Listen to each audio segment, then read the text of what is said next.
Hello and welcome to Not One Right Way, the podcast. It's your co-host, Melissa Manuel, she, her, and It's me, the other co-host, Mabelin, Yaga, they, them, theirs.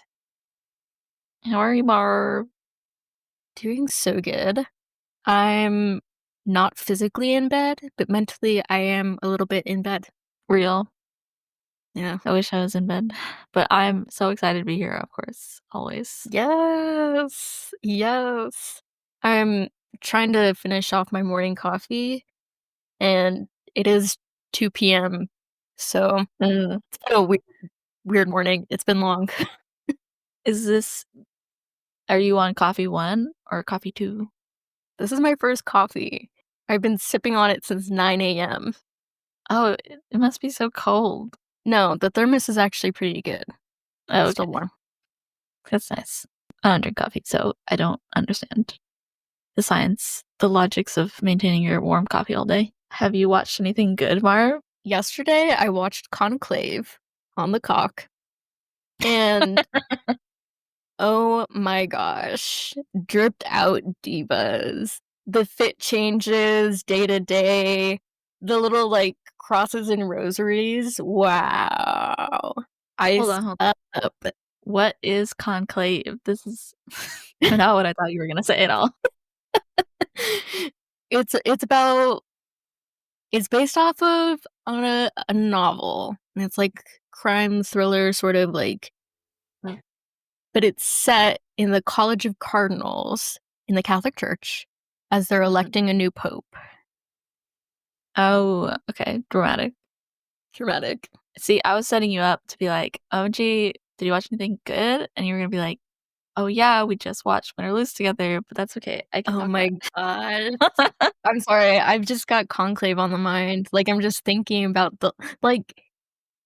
there's no way they fit those little frocks in their suitcases. They had to they have them special order. They're so big, they're so fancy, but their suitcases were like carry-ons. They got them there in Rome, in Italy, custom This is the made. exact type of show you would watch. Okay. Anything with nuns, the Catholic Church, angels. It's so true. I'm so glad you said that. I need to be called out on my bullshit. So true.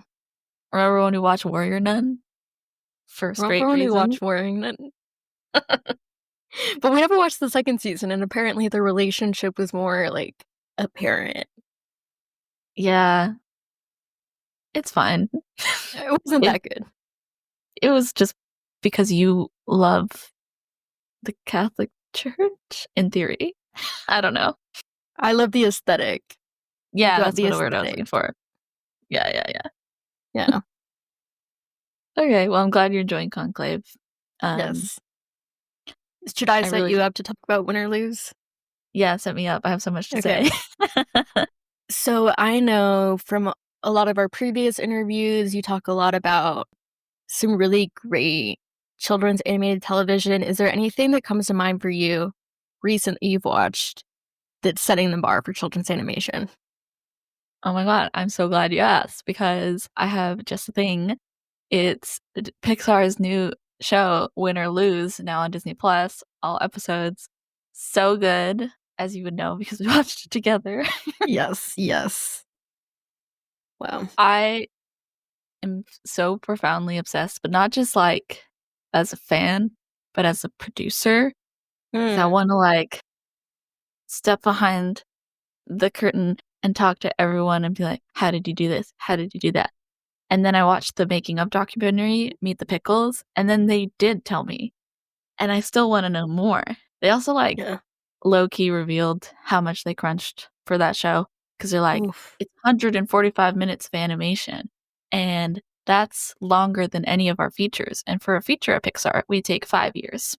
But this is longer than a feature, and we made it in 4 years. And I was like, you're trying to make it sound like a good thing, but I know that's a bad thing as someone who's been crunched to make something in less time than it needs. So that was kind of funny and sad. But everything else I said was really like, what a really creative team. I'm going to get tattooed on my body if we could do it in live action, we don't want to do it because they were so focused on honoring animation as a medium throughout it. And I was just like, yes, finally, people who get it, people love what I appreciate and like put their whole heart and soul into every episode, and it's just like so beautiful.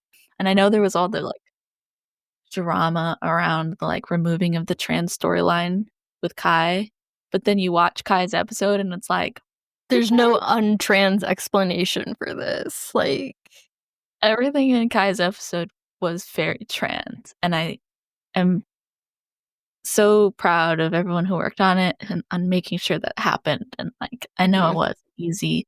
So very grateful to them and the hard work they put into that episode, especially. So I'm going to start a separate podcast just to talk about it. I'm so happy. It's so good. And you know what? I would do that with you. If you want to start a second podcast that's just us breaking down minute by minute, win or lose. Yeah. Hit me up. Yeah, we could talk about it. We got time. So good. Speaking of amazing production work and producers, this is a great segue into our guests for today. Because you know them, Marv, and I work with them. Mabs Luzon Calcano is a producer, and she's worked on lots of amazing productions across. She's got like 7 years of experience. Welcome. Hello. Oh my god, I just waved awkward. Hi. No worries. Welcome. Hello, thank you for having me. I'm excited to be here and answer all the questions. Yeah. We're excited to have you. Thank you so much. Yeah. So I heard that you're a fan of the show. So you might be familiar. I'm a social worker. First question, first minute, first second. Let's get into the heavy hitting questions. Let's do it. My question for you is, I'm sure you're familiar with the 2006 gem of a movie, Happy Feet. Oh my gosh, of course. Where's this going? You know where this is going? In the movie, they developed this concept called the heart song. What do you think is your heart song? Something that speaks to you, your development, your life, and just like resonates. Dang. This is a great Mabs question. It's hard. Yeah, that's so hard. I go through music so fast that let me think about a song that has been there for a really long time. Oof. There's this, I don't know if you guys are familiar with Birdie, but she's a great vocalist singer. I've been following her since I think I was like really young. And she has this song called People Help the People. It's a great, beautiful song. I feel like that's a song that kind of try to carry with me for life. Nice. Yes. That's beautiful. Thank you. Oh. Marv, what's your heart song?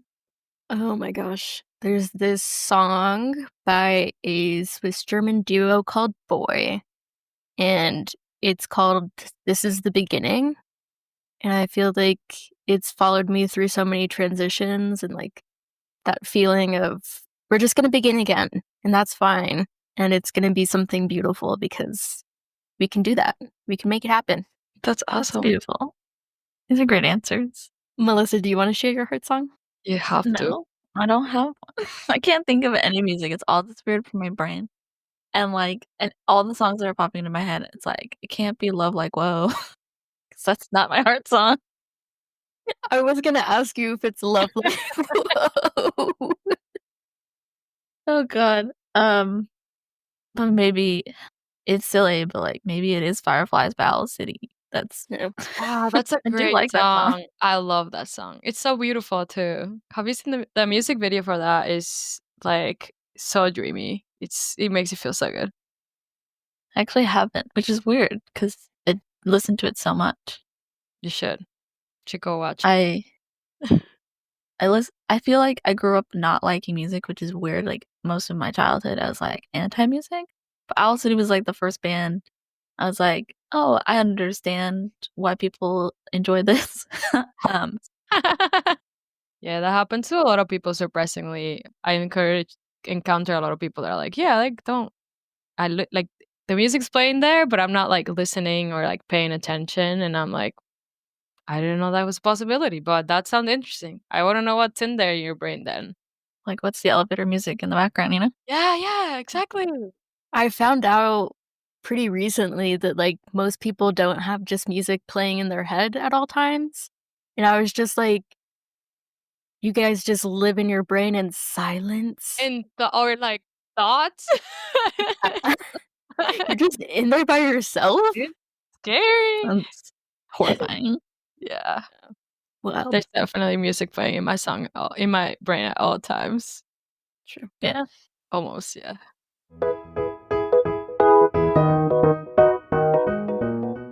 Well, Mabs, I work with you all the time, and I've gotten to know you on a personal level, but, like, doing the research for the show, my LinkedIn stalking, I've learned so much more, and I have so many follow-up questions. Oh, Can yeah. can you share a little bit about your journey and whether or not you knew you wanted to be working in animation? What was young Mab's first dream? Oh, young maps. Well, I grew up in Dominican Republic, and I moved to the United States when I was 18, so a lot of it was kind of me trying to figure out, like, I really liked art, and, like, I was very crafty, like, visual crafts more like I was a performing artist too, like, I was a singer and an athlete and stuff. Like, my parents were really big into, like, "You're not going to just be, like, a video game kid, like, you have to get busy, you have to get busy," and it's kinda fucked me up a little because now I'm 30 and I'm like, "You have to be busy!" So I'm working on that, but the good thing about that, which my parents really tried to get me to, like, try a lot of stuff. So I tried music and dance, and I was really, really really into music, but I was really into, like, visual stuff. Like, I would, like, stay up till 3 a.m., like, making a scrapbook or, like, cutting pictures and making, like, collages and just, like, I whenever I did get the chance to watch TV, I was not really interested in, like, dramatic stuff, but I was really into, like, the way they look. So I feel like that's kinda how I got into TV or just, like, arts media and stuff. So I was, like, always watching cartoons, and I was always watching I watched a lot of MTV, and they had, like, a lot of all those, like, trippy, like, visuals all the time, and I felt like a weird geeky child with music too, because obviously, like, music videos are really visual and, like, it's a really different medium than TV. So I always, like, leaned more towards, like, oh, like, I wanna see what the music videos are like, because you can have so much more freedom. So I was always into that. So I would agree. I was like, I remember growing up and being like, I know that I want to do stuff there. Like, I was like, I want to be like a visual artist in a weird way. Like, I want to be like create visual things or like. And then I remember watching The Devil Wears Prada, and I was like, I want that lady's job. I want that be that person that's like, this is what the magazine is gonna look like, or like, Yeah, yeah, yeah. like I was like really into that, and thankfully, my parents were really supportive of, like, me being into art. My mom my mom and my sister are very much, like, science people, and my mom owns a spa, and she's very, like she needs, like it's all the biology and everything, which I love. I love science myself, but I was like, "I don't really wanna work into that." But because my parents, like, have businesses, then I I learned a lot of, like, what managing people is like and, like, working with people, and I don't know, I even at school, like, I would end up, like, accidentally being, like, a little leader and, like, stuff. So I found myself being really good at, like, organizing people for the for the art. Like, it was like, I have this thing that I really wanna make, so I'm going to get as many people as I can, huddle them around, and we're just gonna make this, like, sick, weird, like, history thing because we have to, like, perform at school or something.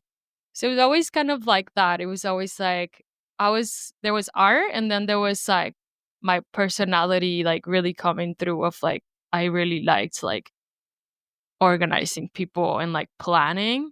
And the older I got, the more like my brain was like, oh wow, like I love just like planning stuff. Like even on my day to day, like going out with my friends, and I'm like, okay, I have another friend technically that does a lot of the planning, which makes a lot of me, but it's always that like my brain is always like, what's the logistics? Like how does this work? I need to know every step. And then the older I got too, I watched a lot of animation because my sister also loves animation and she was kind of the one that got me into it. But I remember she was really into like, oh, I want to just watch it. But I was really into even with regular movies, like I was like, how was it made? You know, like I like to know the process. Like I'm really into that. So I was like, yeah, cool, Charlie and the Chocolate Factory, but like, how did they make it? So I was like so geeky and I would go on like IMDb and be like, I don't care who's the cast. I'm really bad at names anyways. But like, I would go to that weird IMDb, you know, at the bottom, if you find a movie, it tells you like weird facts about the movie. Mhm. Yeah. So I always find myself like, how did they do that? Like, how did they do that chocolate pool in Charlie and the Chocolate Factory? It turns out it was real milk. Weird. And I was just like, I just want to know how stuff gets made. And then I I kind of did that all throughout my life, like high school and stuff. And then I was very, very lucky that my most of my family lives in the United States. So I got sponsored by my grandpa to come to the US with my family. And it was kind of like perfect timing because I was actually really scared. I was like, fuck, if I have to go, can I curse here? I just cursed. It's fine. Yeah, you can curse. That's okay. Okay. I was like, I am I'm in this country where there is communication. Like I had the options to go to school for communications or like film. The problem is that like I wasn't really into Dominican cinema. If you ever find or search like Dominican movies or film or TV, like it's a lot of comedy, which I like, but I didn't want to work on that necessarily. So I was like, I'm scared that if I have to stay in the Dominican Republic, like I don't think I'm gonna be able to do what I'm really looking to do. So I was like, okay, if I stay here, maybe I'll go into like advertisement or like marketing because I think that I know that that's like an outlet there that is popular and our branding is really cool and colorful. So I was like, okay, like maybe I'll do that. So thank God I my papers came when I was like a junior in high school. And then I was like, okay, I have one more year of high school. Like, let me just finish. I finished there. My friends sent me away. And then I moved to the United States to come to college. I moved to Connecticut. It was a place I've never been to before. I've been to Long Island, New York plenty times, never been to Connecticut. So I was like, oh, this place is interesting, but beautiful, very beautiful. I'm really into nature. So I was like, okay, I'm going to really utilize this. I remember seeing spring and fall for the first time. And I was like, wow, the colors. I never seen, I didn't know Yeah. plants died like that and then just like came back with baby leaves. Like, it was an interesting experience. And then I started community college. So I guess this is where we go into did I always know that I wanted to be, I guess, in the entertainment? Yes, kind of. Little Maps wanted to definitely be creative and be able to work with like art and mostly basically like visual arts. So I knew from a really long age, like young age, even though I didn't know like what exactly that meant in terms of like a career. So when I came here, I was like, okay, I'll start with communications because in my brain I was like, if I become like some sort of a director, I still have this belief like in my day to day of like if I want to be someone's manager or like work with other people that are under me, like my belief is like I want to know how to do their job. Like that's kind of how my belief is for being a leader. So I was like, okay, I'm gonna go to communications and I'm gonna learn everything as possible, as much as I can about like everything that you would need to like, let's say like make a movie or make a show or back then I was like to make a magazine or something like visual. So I took a lot of classes on like the good thing about going to communication school when you have to do like media is that they kind of teach you a little bit about everything, which I loved because I learned a lot about literally everything. Like I was in the studio, I got to edit, I got to do a lot of newspaper writing. Like it was really broad, but it was really useful to me to learn like, okay, like these are the different avenues that you could take when you work in entertainment. So that's cool. It was mostly live action. I actually didn't expect to work in animation at all when I started college. I was like, okay, like I'll probably end up doing maybe like studio work because I really liked like live studio directing. So like Ellen DeGeneres like type of stuff, minus mean person, uh, or wholesome, like Drew Barrymore. And then I was like, I had a sports media minor, so I was like, I also like sports and I like athleticism, so I was like, okay, that, and then that's also another avenue for like live broadcast. So I did that. My 4 years of university, for the most part, like that's kind of where I focused, and then I finished and I went to get a master's. So I moved to Boston.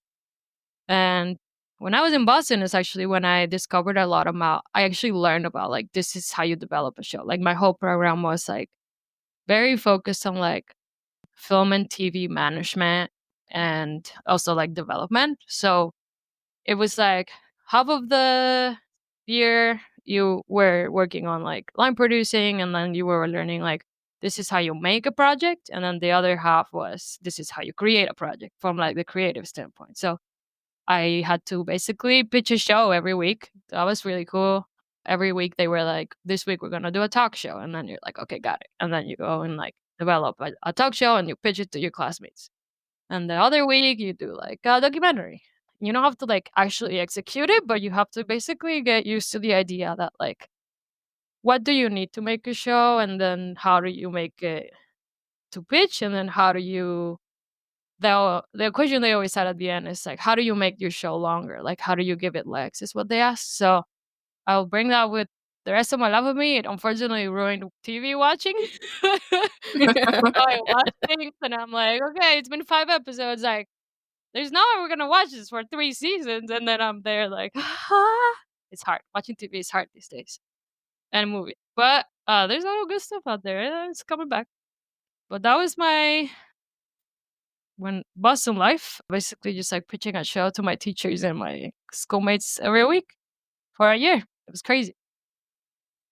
And then I moved to LA to be doing my internship 3 months. So I had to come here, move to Miracle Mile, and then we started looking for internships.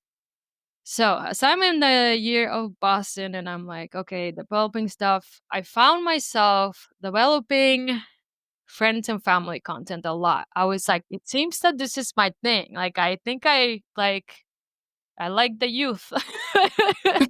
So it was because it was funny. It's like nice, and like I was really into characters. So I remember the first time I pitched an animated show actually to my teacher. She was like, that makes absolutely no sense. Why are you pitching an animated project right now? And I'm like, because it's fun and it's cute and you can do so much more with animation. And like I like to do like big like maybe I want to do fucking friends and family. Like why are you being so mean? Not Yeah. live. You don't know what you're doing. You should be pitching like documentaries about the universe. I'm like, I'm not doing that. So I'm gonna go apply to my internship with the thing in mind of I want to try like learn about companies that do like kids programming or like family friendly stuff. So I was like, okay, like applied everywhere. So many places. Like, oh my god. Internships are very stressful. So I applied Yes. to I don't even know how many internships, like a million probably. I remember I had a list and it was like I think that I'd never had anxiety, and then I saw my list of internships that I applied to, and then I was like, "How I know what anxiety feels like." I remember I got like a few interviews, and they were all kind of like, "Yeah, yeah," like not enough, not enough, and I was like, "Okay, whatever." Kept applying, and then I remember I got one internship with this kind of like a development company. They do more like nonprofit content, so it was I had that internship part time, but the other internship I had was actually at DreamWorks TV. I remember the day they called me. I was at the gym and they were like, "Hey, like we would like to talk to you about your application. Like you applied. We saw that you're like interested in like production internship, and we'll give you an interview." And I was like, and I remember I hung up the phone and then I was like, I'm not gonna lie, I forgot that I had applied to DreamWorks. I looked it Did up and they I was like, "Oh, right, yeah, I did that." I don't know when that happened, but I'm sure, like, of course, you know, and freaking DreamWorks called, "Oh, you found," and you're did like, they "Oh cold my god." call you? They Like, called was it me. just out of the blue? No, No they warning? called me. Yeah, no warning, no nothing. I saw a phone number from Los Angeles, and I was like, in Connecticut, so I was like, um, "Hello?" And the guy was like, "Yeah, I'm a recruiter from DreamWorks Animation, and I wanna, like, set you up with 2 interviews for internship." And I was like, "Wow." So I did I the don't know. interviews, interviewed with Archibald, the next best thing, didn't get it. But I did get the other one that I had, which is this thing called the Hub at DreamWorks. And if you're not familiar with DreamWorks Animation Television Hub, I will explain it right now. So the Hub is this like department. It's an overhead department team, DreamWorks TV. So basically, when you have a film, you have your whole crew in-house usually.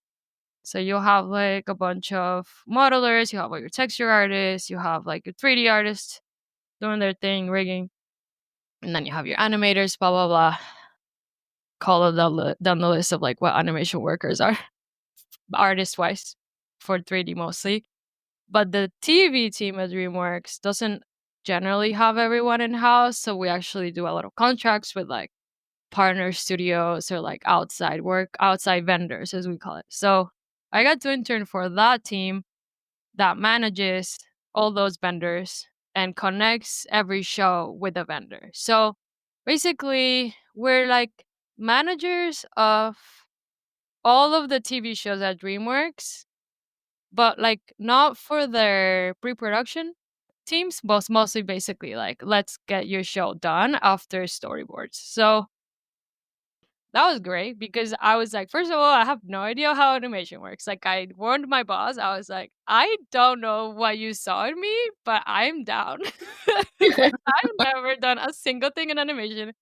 I'm not an artist. Like I was like, I'm an artist, but not like I'm not a drawing artist. I'm not an animator. I have no idea what back then at least. I was like, I don't know anything. She was like, "It's okay. That's why you're an intern. I'll teach you." Yeah. And and now I'm here. Now I'm here, and after 7 years, but that was kind of how I ended up in animation. Like it was kind of an accident. Like I like forgot that I applied. I applied to Disney, but I actually didn't expect to even get into their animation. Like I was kind of just going for their like Disney Channel type of stuff. And then I got it. I got into the hub and they taught me how everything works, and they were really kind and like patient with me, but also like they saw a lot of potential, which I was like really lucky to have like a really good team like that. And it was cool because it was pre-pandemic, so I got to like be surrounded by all these like really cool 3D artists and like storyboard artists sometimes, but mostly like 3D artists that are like they're all so cool. Like I'm always like, wow, you just made that in the computer like that? It's the um, best.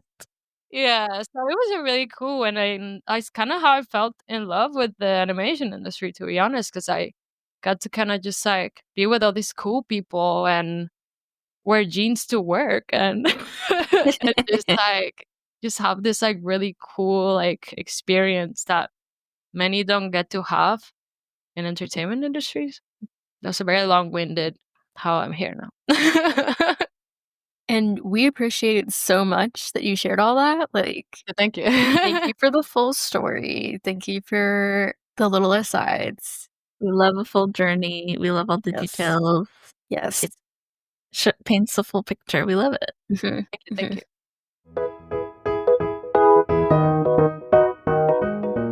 I have so many follow-up questions. I feel like I have Oh, to go back in time. That's usually what we do is like, okay, we get the full beautiful picture. Now let's dive in deeper. okay. I think going back to like your earlier, like when you were a kid, was there a point like when you knew that production was a real job? Like being a producer was real, like before you got the internship and before like you went to school, like, or was it just like when you fell into it? Was it, or did you have an intention of like when you saw Devil Wears Prada, it was like, yeah, I'm gonna be a producer. No, I didn't know that was a job. Like, I remember watching TV or like movies and stuff, and like I've heard the term getting thrown around.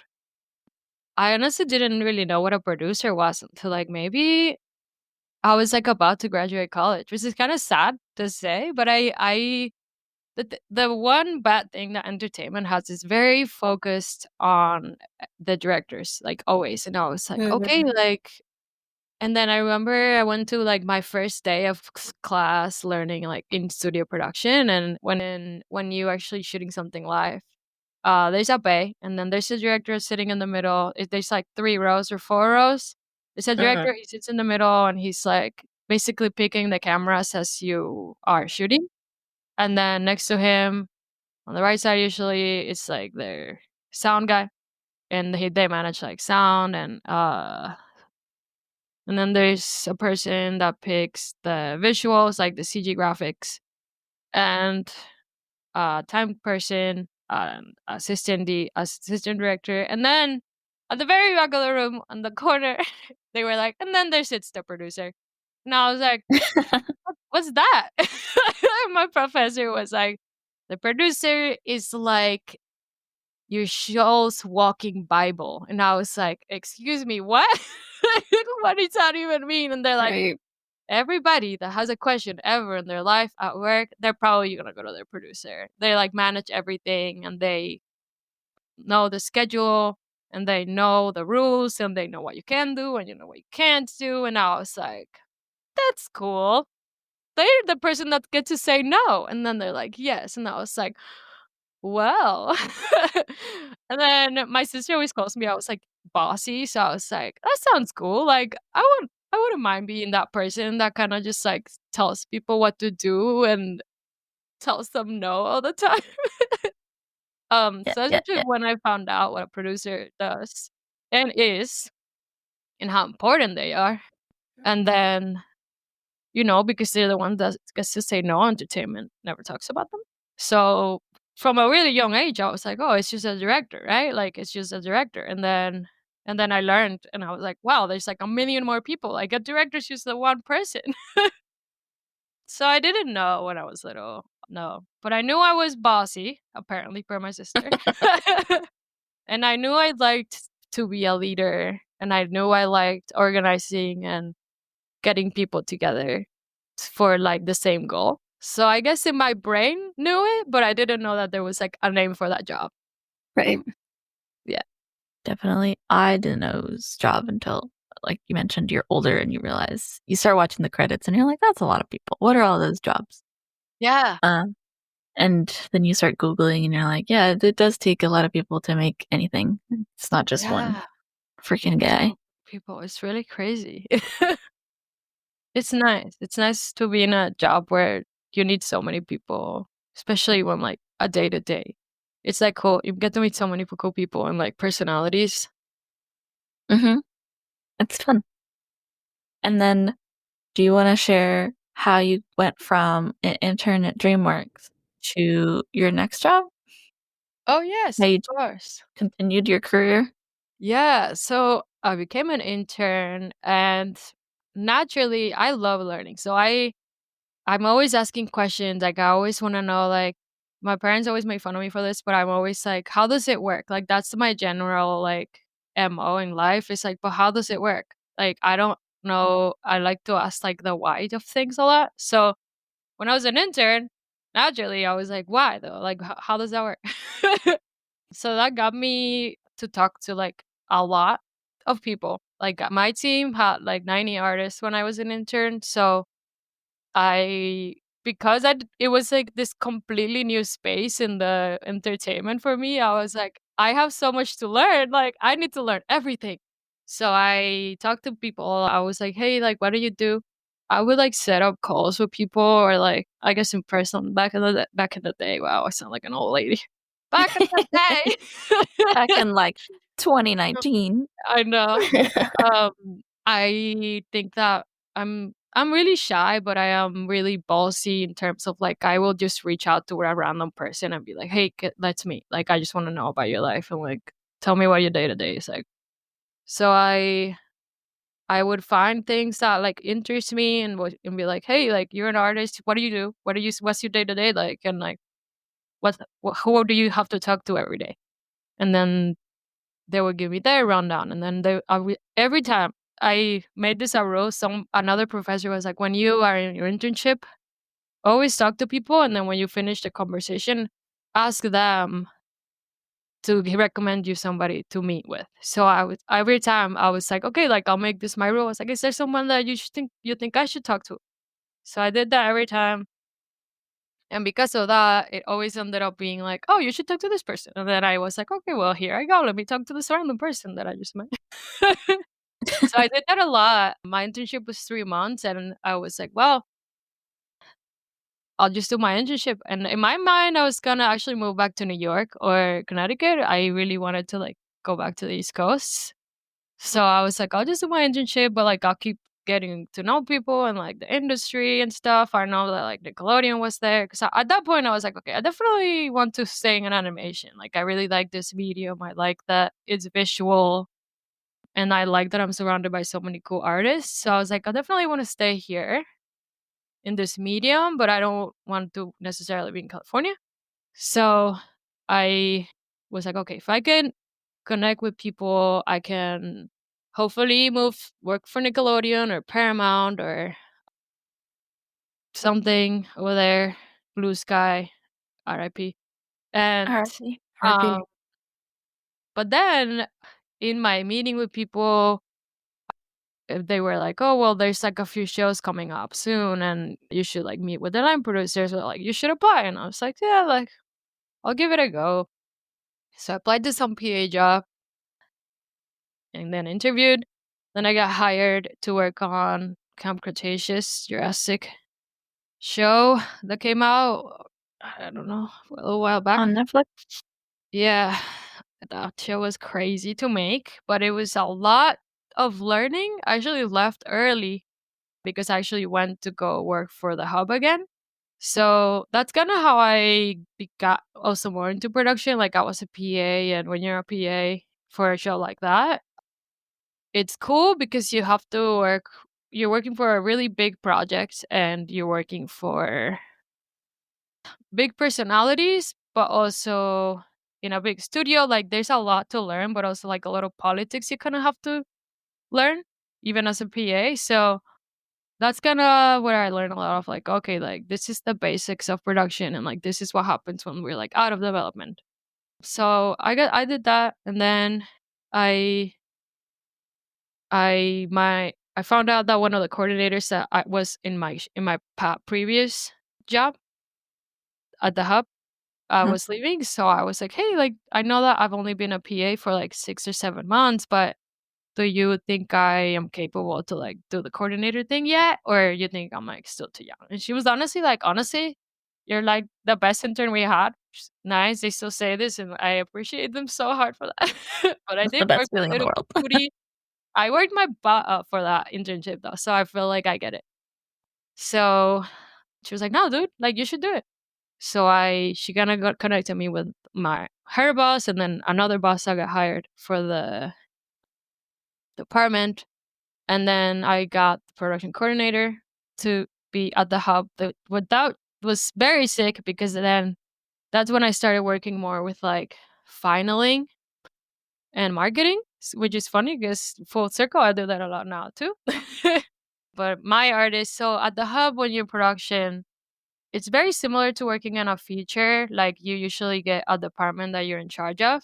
So my departments were lighting effects, digital arts, which is like they're kind of like 2D artists, but they actually do a lot of like the cleanup for the DreamWorks TV shows that are 2D, and then they do a lot of the effects as well for the 2D shows, and then they do digital graphics like screens and comp, which is also part of lighting.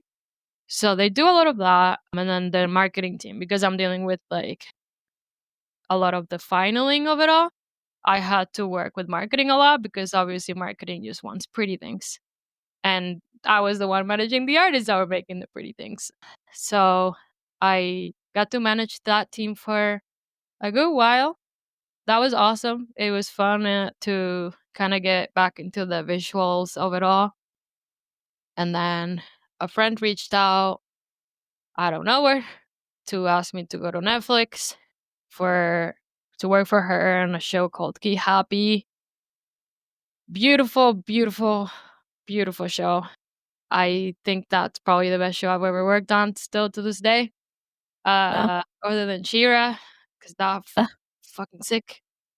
And it was just beautiful, like the story of it all. And when she told me about it, and like I learned about the show and I learned about Sanjay, which is the creator of the show, I was like, it's gonna be sad to leave DreamWorks. It's gonna be sad to leave my babies because I love lighting artists and effects artists are like the coolest people I've ever met in animation. I'm always like, you're way too cool. Like you're riding your skateboard into the office right now. Okay. And I did it. I did it because I was like, okay, sure. Like I kind of miss working on like story a little bit. So I went back to that like world of like story and pre-production. So I did storyboards and scripts. No, not really script. They had a script coordinator, but we took the scripts from the writers and then we kind of like made it into the boards. So that was mostly what I did at Ghee Happy. And then another friend called me when I was almost done with Ghee Happy because I didn't see Ghee Happy through like finaling, but I was like, it's fine. Like I it's not something I need to learn yet. So I was like, it's fine that I leave now because I know exactly what's gonna happen after it gets out of boards. So I went to work with my friend, also on Netflix. That was Charlie and Chocolate Factory. I don't think it's out yet. I think they've gone back to development like so many times. Oof. I think that they're kind of found their footing and I think they're trying something. So hopefully that show comes out at some point. That'd be nice. Yeah. Yeah. But yeah, I feel like a lot of my finding where I am at now, it's a lot of kind of networking, honestly. And me being really ballsy and kind of just like asking people like to me and doing really good work and like trying to be the best I can possibly be and like try to give it all I have so that people remember me for being like a really good person to work with and so that they can come to me and be like, hey, like I want you to be on my project or something. Because honestly, after I left my first job, the at Jurassic, like honestly, every other job I've had, it's like people have come to me. Thankfully, I'm really lucky for that. It doesn't happen often, but I'm really lucky and I'm proud of myself because that means that I did a good enough job that are coming to me instead of like me having to apply and stuff. I have applied to stuff, never got it, never works for me.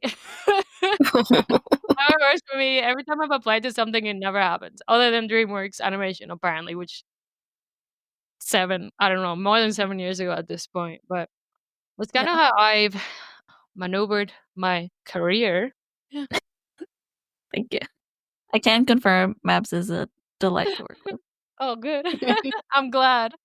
It's scary out there. Sometimes I'm like, and now I have an office. I don't get to sit with the regular people. I don't know why I call it regular people. I'm also regular. We're just regular, and Mabs is better than I'm us. not a regular. The plebeians. No. I have an office now, and it's so weird. Even though it's nice because I'm ADHD and I get to focus a lot, but I don't get to hang out with people. So I'm always like, do they hate me? Oh my god. So I'm like, I have to get out of my office. I have to go check on them. My child, my babies. Just come hang out with the plebeians, just the normies. No, you guys are leave your I Fancy love yours office, your so much. corner office. My office is fine. No, I'm not. I love the crowd. I love crews. Like, I love being around people, so it's nice to get out and just, like, hang. Yeah. Yeah. It's a bad things of having an office, I guess. You don't get to hang.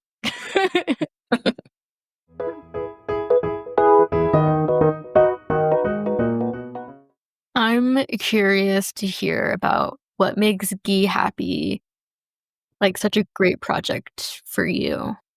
Oh my gosh. Oh my gosh. I wish you guys met Sanjay. Sanjay Patel is this wonderful, beautiful artist of a person.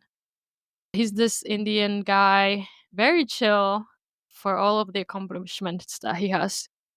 Well, Ge Happy was a show actually about Hindu culture and Hindu like deities. So for me, I love culture, so I was like, I love this. Like, I get to learn about Hindu culture and this like completely different religion. Like, I grew up very Catholic, which I feel like now I'm not really religious. Like, I'm gonna just spiritual. And I loved growing up. I really was into learning about like religions and like how every culture kind of ends up seeing the same ideal or like the ideology of like there's a being out there that's like higher, greater power or whatever. But seeing it from every eyes, every culture kind of has this thing where it's like changes with based on like their beliefs. So Hindu culture is actually really sick. Like, I love that they kind of have like a god for everything. Like, nature was a god, and the sun was a god, and and then they'll have all these other gods that are like, like one was like literally for snacks. Like, there's one god that just loves snacks, and I was like, I feel you. I love snacking. Like, I get it. And it was like, if you have a snack, like, it'll keep you happy, and then they have these, like, cool beliefs that were just so wholesome to me, and this was a preschool show. So this is a show explaining Hindu deities to kids that are like babies, so everything was freaking adorable. Like, the cutest Yeah. little monkeys I've ever seen are in that show. The characters are just also just adorable. The style is beautiful. I mean, if you haven't already, go find it. It's on YouTube because Netflix did something weird with their contract, and now it's on YouTube.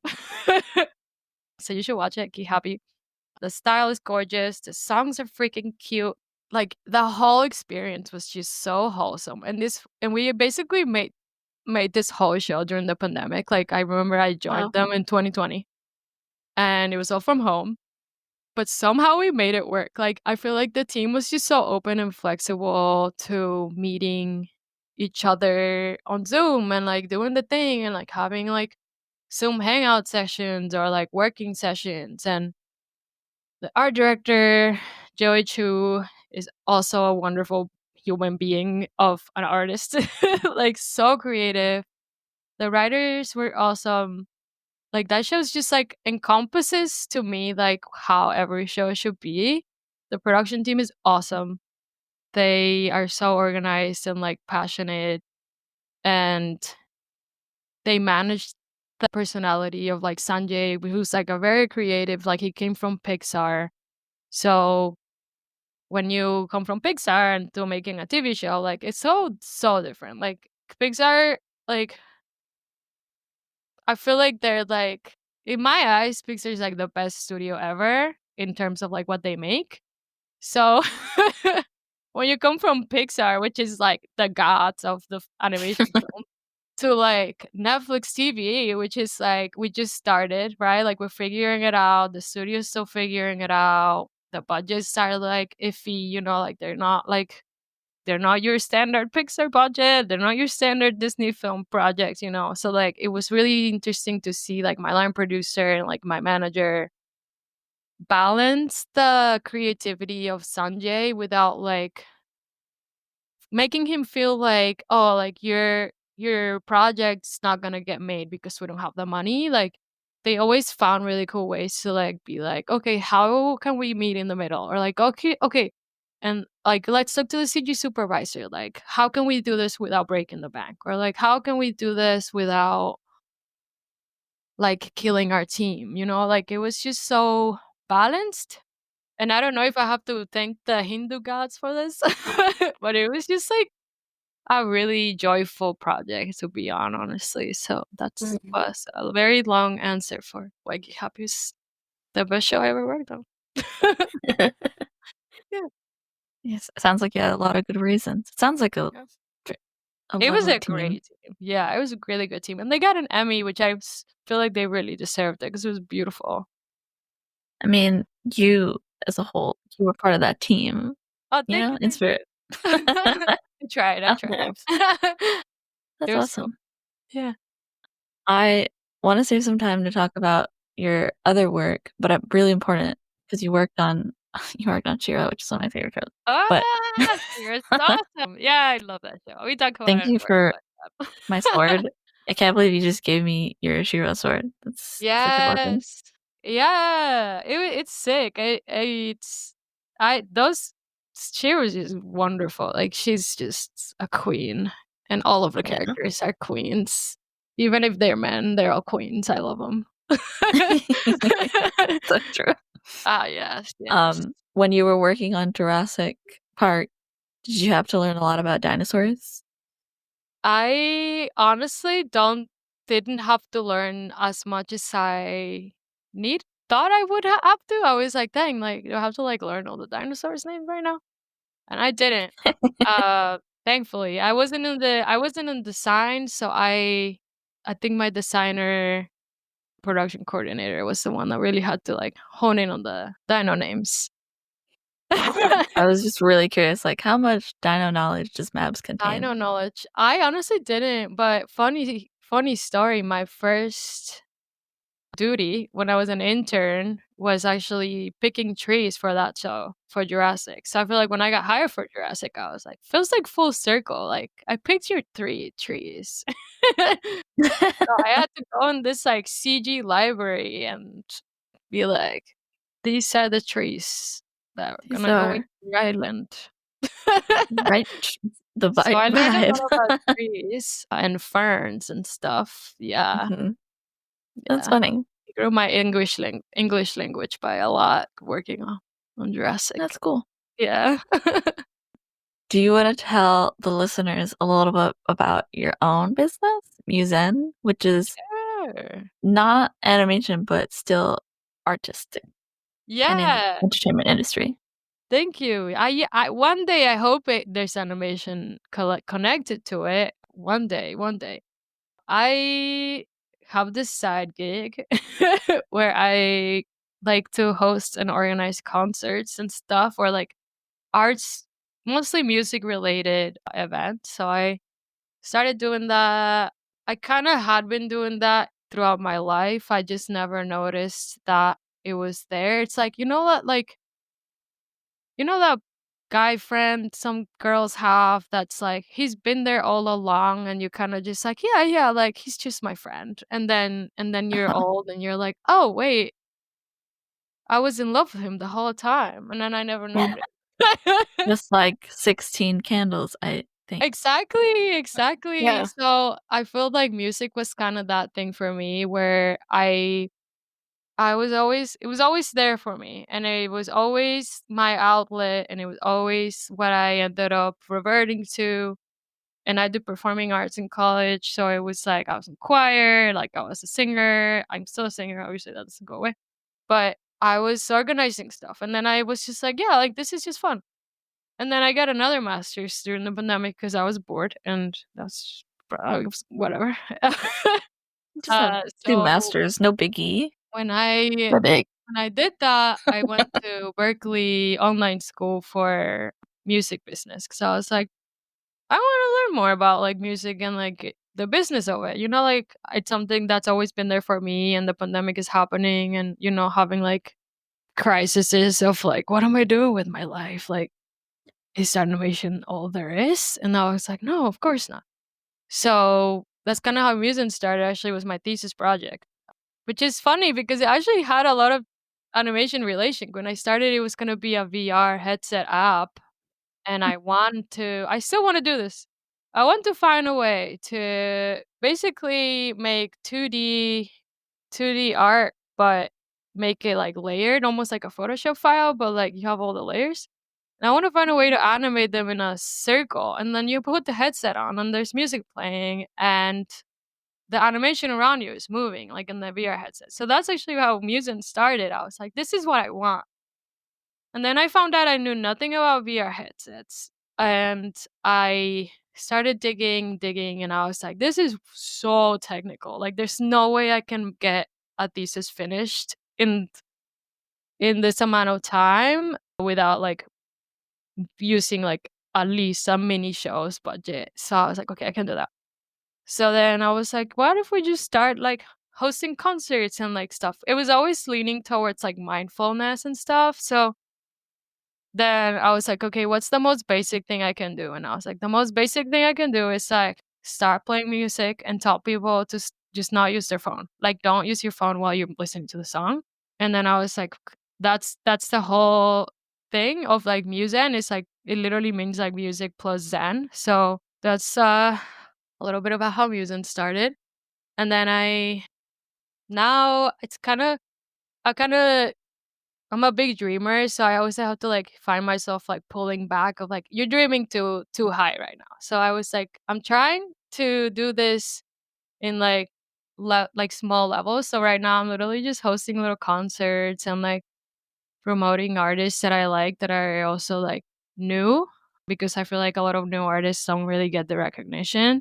So I'm promoting like young artists or like early artists that are trying to like break into the music industry, or just hosting literally as simple as like hosting a concert. Like you like organize 2 or 3 artists and like tell them to perform and then tell people not to use their phones. But yeah, Very cool. that is kind of what Musen is. Thank Nice. you for asking. That's what I do Sure. outside of work. It's nice. It really brings me a lot of joy, because I was working in animation during the pandemic was hard, at least for me, because I'm a people person and I was surrounded by artists. And then one day I was just in my house and I was like, where's the people? Yeah, And definitely. I really needed to find that thing that like separated my life from animation a little bit. Like I feel like I went like really deep in it, and then when I couldn't see anybody or like hang with anyone, it made it really lonely and like kind of sad. Like I was like, am I just like somebody's like little pawn, like they just tell me what to do all the time. Like especially when you're in production, like they kind of tell you what to do all the time. That's kind of part of the job. So especially when you're like a production coordinator, which I was during the pandemic, I was like, fuck, like I'm just somebody's little pawn. Like I don't want to do this anymore. So I had a crisis, and that's how I ended up getting another master's. But it turned out to be really good for me because I have that outlet, and then it also makes me a really good producer, I think. And my day-to-day job, because I feel like because I'm producing all my own stuff for that and like producing events and stuff, it helps me kind of like learn on both sides. Like the things I learn at my job, I use for Musen, and then vice versa. So it's really nice to have that like double growth. Definitely. Do you have any final advice for people who want to get into production or even the music world, since you have some insight into that? Yes. Be nice. Just be nice and learn. I love when people are willing to learn and are open to ideas, and learning is so much power, like it gives you a lot, and it can bring you really far. Like even if the one thing is like I learned, like it could be like the simplest thing of like, oh yeah, like I learned how to open a Premiere file and like add text on screen to a something. Like I feel like what you learn on your job is so valuable. So like I feel like willingness to learn and like keeping your ego down is really nice. Like now as a producer, I have to deal with a lot of politics and egos and personalities, and every day I'm like, I just wish you could just like put your ego down a little, and like let me show you what I got, and like let me show you what my team can do for you. And I promise you it's gonna be better than what you think or what you even have in your mind. So I feel like that's my 2 cents is just learn or be willing. And meet with people. Like, don't be shy, like, people are nice. In animation especially, people are so nice and are willing to, like, talk to you and teach you stuff. So be ballsy, like me, and just reach out to random people and all you have to say is, "I wanna learn about your day.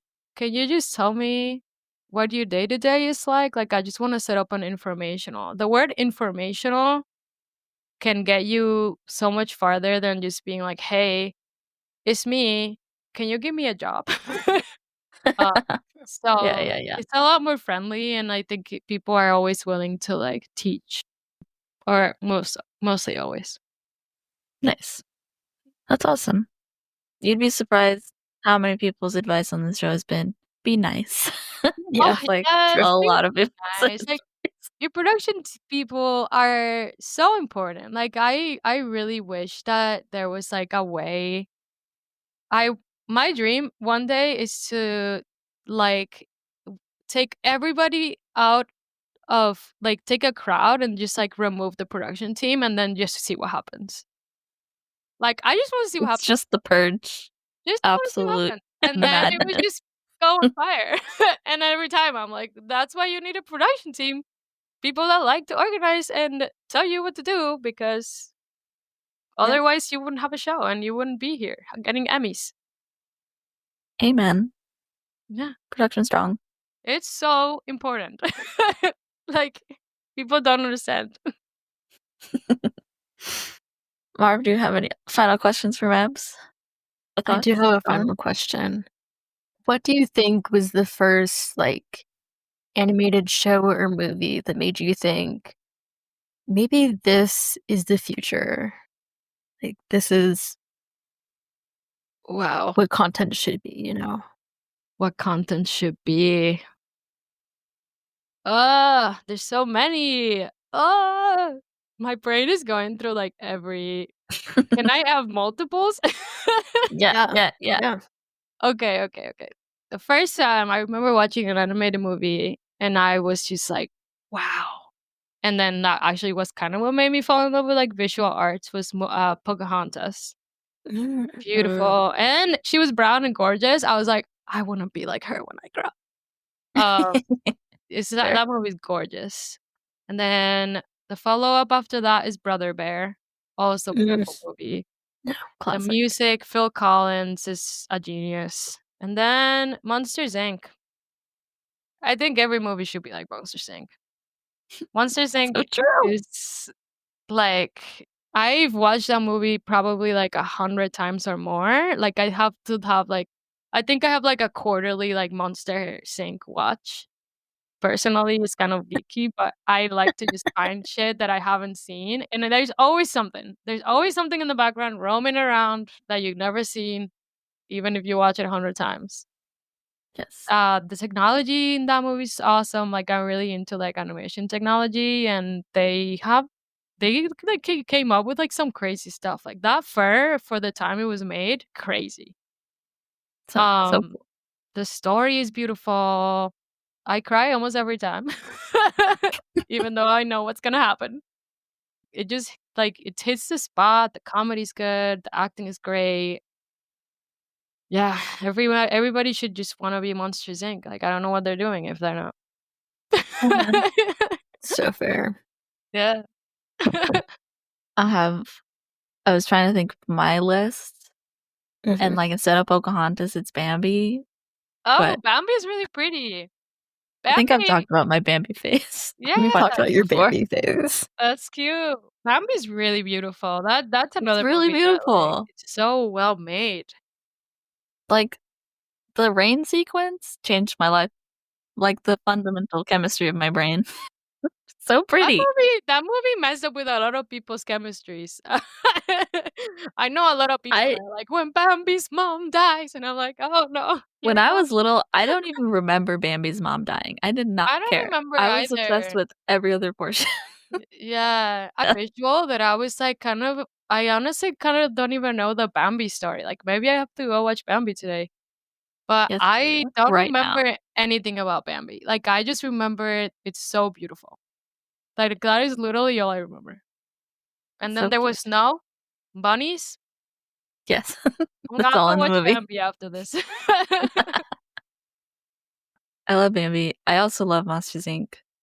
And then I was like, I feel like Beauty and the Beast, in the terms of like the tech, when like you see the full ballroom, it's like, yeah, that broke minds.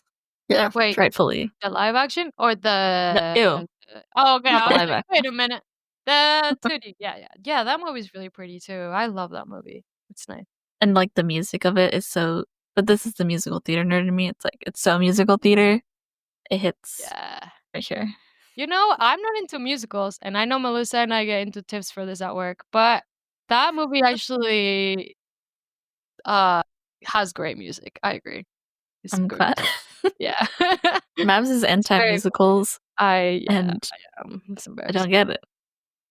Well, thank you, Mabs, for coming on the show. Of You have course. such an amazing story, and Oh, you're thank so you. kind and talented. Oh, And we're thank you so so happy to have you. much. Thank you so much. I tried. Gotta stay humble, guys. You gotta stay humble. But on this show, you don't have to be. Yeah, No, you got it. you can rap. You Oh my got 2 masters. Thank you. Yeah. It's fine. It's just I'm just poor. I'm an educated poor person. I Aren't remember we that all? so So much for heavily. having me. Thank you for having me. This is awesome. I feel empowered. That's good. I'm glad. I hope Yeah, you have a thank you. beautiful day. Thank you so much. It was nice meeting you. Thank you. Nice to meet you. Bye.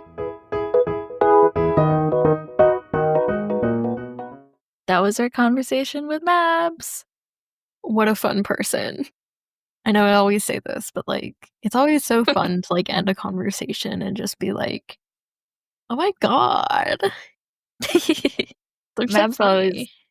Mabs always makes you feel good, and I think that's evident. And like what you said, people reach out to her to work with her because she makes you feel good, and like So she's true. also very good at her job, of course. But like generally, she passes the vibe check.